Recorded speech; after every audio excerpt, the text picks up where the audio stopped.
An American soldier crouches over a dead German officer somewhere in France, 1944, going through his gear the way soldiers on every side of every war have always done. He is hoping for a Luger, the pistol every GI back home has already heard about, the one with the strange jointed toggle action that looks like nothing else in the world. Instead, he finds something plainer, a boxy, workman-like pistol with an ordinary-looking slide and an exposed hammer. He almost tosses it aside as a disappointing consolation prize. He has no idea he is holding the better gun. That plainer pistol is the Walther P38, and it was never meant to become a legend the way the Luger had. It was meant to be cheaper, faster to build, and more reliable in the mud than a legend, and by the time the war ended, it had quietly become both of those things, and a genuinely better sidearm besides. Germany's problem with the Luger P08 went back further than most people assume, all the way to Army evaluations in the late 1920s. The Luger's toggle lock mechanism, the hinged arm that snaps upward to cycle each round, was a marvel of 19th century engineering, but it demanded tightly fitted, individually machined parts assembled by skilled gunsmiths, and it did not tolerate dirt, sand, or rough handling well at all in a soldier's holster for months at a time. Worse, from a wartime planner's perspective, it was slow and expensive to manufacture at exactly the moment Germany needed to arm an expanding officer corps and support troops with sidearms as fast as factories could turn them out. The Army also wanted something the Luger had never offered, a pistol a soldier could safely carry with a round already chambered and ready, without needing to fumble with an exposed, half-cocked mechanism first. Carl Walther's engineering firm took up the challenge, and their earliest prototype hid the hammer entirely inside the slide. A sleek, modern-looking design the Army rejected outright because soldiers wanted to see and feel the hammer's position for themselves rather than trust a hidden mechanism. Walther reworked the design around a visible external hammer instead, paired with a genuinely new locked breech system.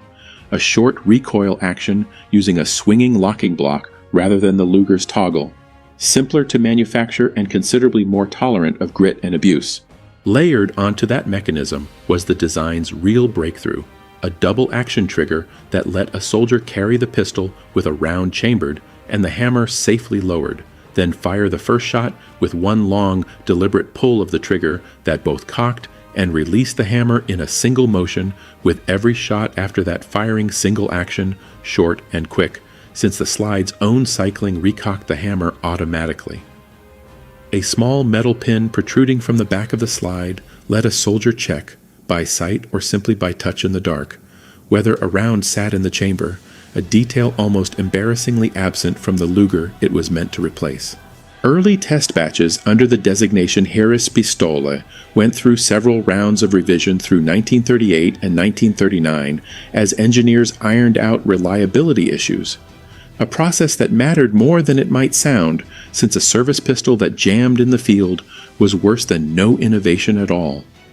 The German Army formally accepted the finished design in 1938, and mass production began in earnest by the middle of 1940, once the last of those early problems had been worked out on the factory floor rather than in a soldier's holster. If you're enjoying this, a subscribe helps. Now, back to a pistol that quietly became more common than the icon it was meant to replace. Production ramped up across 3 separate manufacturers: Walther's own plant at Zella-Mehlis, Mauser at Oberndorf, and Spreewerk at Grottau, each stamping its pistols with a coded manufacturer marking rather than its actual name, specifically to make it harder for Allied intelligence to track German small arms output. By the time the war ended, those 3 factories had turned out somewhere north of 1.25 million P38s, a scale of production the more labor-intensive Luger line had never come close to matching. As the war dragged on, and German industry strained to arm officers, tank crews, and rear echelon troops who all needed a sidearm, the P38 increasingly became the pistol soldiers were actually issued, even as the Luger kept its reputation as the more romantic, more collectible name back home. By 1944 and 1945, it was frequently the P38, not the Luger, that Allied troops found on captured officers and prisoners in growing numbers, a quiet changing of the guard that most soldiers on the receiving end barely noticed happening. Set the two pistols side by side, and the P38's advantages go well beyond cost. The Luger required careful, skilled assembly and choked easily on dirt, working its way into its exposed toggle joint, while the P38's simpler locking block tolerated far rougher treatment.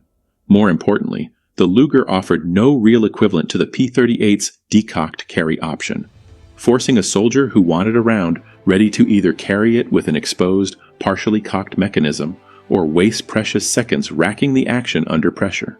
Even held up against the pistol carried by the American soldiers who kept finding P38s on the battlefield, the comparison favors the German design in one specific way.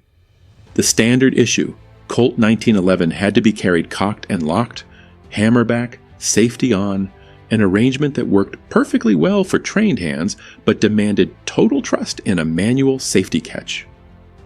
The P38 let a soldier skip that entirely, carrying a fully loaded pistol in a safer, hammer-down state and still firing that crucial first shot the instant it mattered. A common assumption holds that because the P38 was built to be cheap, it must have been built to be worse. A wartime downgrade dressed up as a sidearm. The engineering says otherwise. Cheaper to produce and mechanically inferior are not the same claim, and in this case the cheaper pistol actually solved real problems the expensive one never did. The P38 was the first locked breech pistol in the world to combine that double-action first shot with a fully mechanical locking system rather than relying on simple blowback, a genuine engineering first that had nothing to do with cutting corners and everything to do with rethinking what a service pistol needed to do. That rethinking outlived the war by decades. When West Germany rebuilt its own military in the 1950s, its planners went looking for a new standard sidearm and landed right back on Walther's design rather than starting over from scratch, putting fresh P38s into Bundeswehr holsters starting in 1957. An improved variant called the P1 took over as the standard issue pistol before the end of that decade, and remarkably, that same basic design stayed in official German military service all the way into the early years of the 21st century, a service life stretching well past 60 years for a pistol originally justified to Army planners as a temporary cost-saving measure. Its influence reached even further than that. The double-action, single-action, locked breech formula the P38 pioneered became the architecture nearly every major military and police pistol in the world eventually copied, most famously in the Beretta 92, a design that went on to become the standard sidearm of the United States military itself. A pistol built to be the affordable, unglamorous replacement for a German legend ended up quietly writing the blueprint for the sidearm carried by the soldiers, who once thought finding one in a dead man's holster was a disappointment. Back in that French field, the American soldier pockets the pistol anyway, mostly because a gun is a gun and the war is not over yet. He has no way of knowing that the plain-looking sidearm in his hand solved problems the Luger in every other soldier's daydream never even addressed.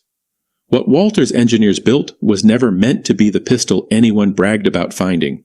It was meant to be the pistol that actually worked when it mattered, and in the end it did that job better than the legend it was sent to replace. Extraordinary machines, a cause that deserved to lose. That contradiction is the whole story.